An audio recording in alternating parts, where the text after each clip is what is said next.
ஹர ஹர சங்கர ஜய ஜய சங்கர ஹர ஹர சங்கர ஜய ஜய. பெரியவா யாத்திரையின் போது திருக்கோவிலூர் அருகில் ஒரு ஊரில் தங்க நேர்ந்தது. அந்த சமயத்தில் மழை பொய்த்து போய் அந்த ஊரே குடிக்கவும் தண்ணீர் இல்லாமல் தவித்து கொண்டிருந்தது.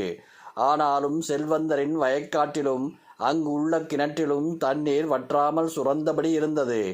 அந்த செல்வந்தரோ ஊரில் யாருக்கும் ஒரு சொட்டு தண்ணீர் கூட தர விரும்பாதவராக கிணற்றை சுற்றி வேலி போட்டு கொண்டு விட்டார். அதனால் ஊரிலுள்ளோர் நெடுந்தூரம் போய் கிடைக்கின்ற இடத்தில் தண்ணீர் கொண்டு வந்து நாட்களை கடத்தி கொண்டிருந்தனர்.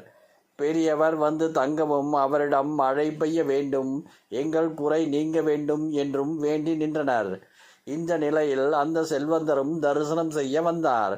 வந்த செல்வந்தர் பெரியவாரிடம் ஒரே புலம்பல். சாமி, என்கிட்ட பணம் காசு இருக்குன்னு பேர்தானே ஒழிய என்னை யாரும் மதிப்பதே இல்லை. ஒரு புழுவை பார்க்கிற மாதிரி தான் பார்க்குறாங்க. அதனாலேயே என் மனது மாதிரியே இந்த ஊரும் வறண்டு கிடக்குது என்றார். அதை கேட்ட பெரியவர், நான் என்ன செய்ய வேண்டும் என்று திருப்பி கேட்டார். உங்களை கும்பிட்டால் நல்லது நடக்கும் என்று எல்லோரும் பேசிக்கிட்டாங்க. அதான் வந்தேன். இனி நல்லது நடந்தா சரி என்றார். என்னை கும்பிட்டா மட்டும் நல்லது நடந்துடாது. நான் சொல்றபடி கேட்டாதான் நல்லது நடக்கும். சொல்லுங்க, என்னால் முடிஞ்சா கட்டாயம் கேட்டு நடந்துக்கிறேன்.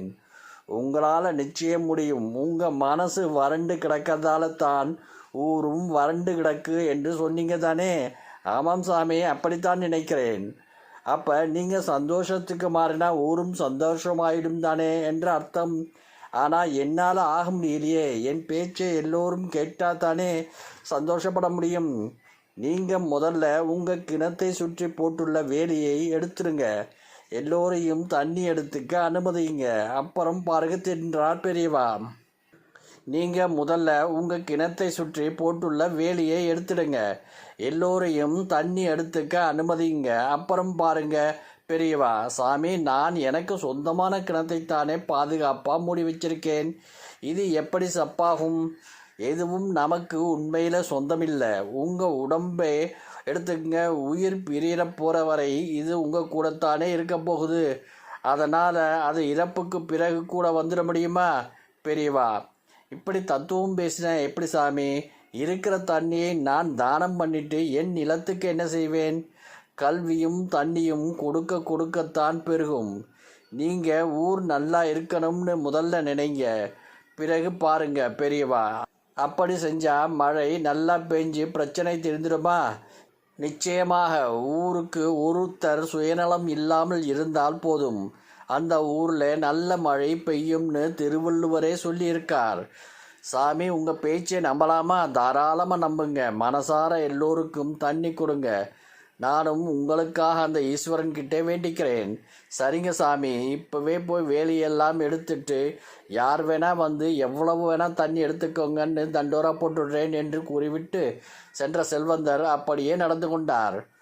ஊரார் மனம் குளிர்ந்து போனது. யார் சொன்னாலும் கேட்காத செல்வந்தர் பெரியவர் சொல்லி கேட்டதை அதிசயமாக கருதினர்.